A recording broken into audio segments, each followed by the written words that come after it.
Okay, since I'm a recovering alcoholic drug addict, and I have definitely brain damage, I suffer from a mood disorder and so forth and so on, so bear with me. I'm going to read you step 1, 12 steps to Catholic sobriety and holiness. Step 1 says, we admitted we were powerless over the effects of sin in our lives, that without the grace of an active spiritual life, our lives are unmanageable. Read scripture Romans 7-18. I know that nothing good lives in me, that is my sinful nature. For I have the desire to do what is good, but I cannot carry it out.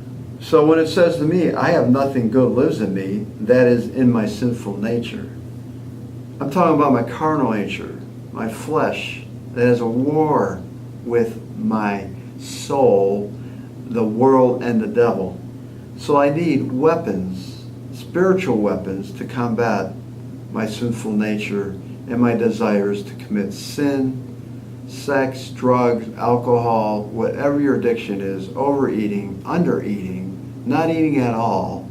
For any kind of abuse you suffered, we have to surrender us all to Jesus Christ. And I have to surrender my pride, so I need to do acts of humility.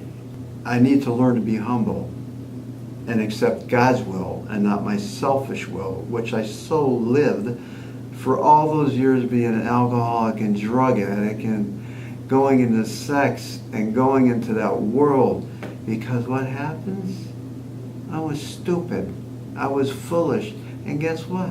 I was in bondage. I was a slave to the work of Satan. He is real. Jesus is real.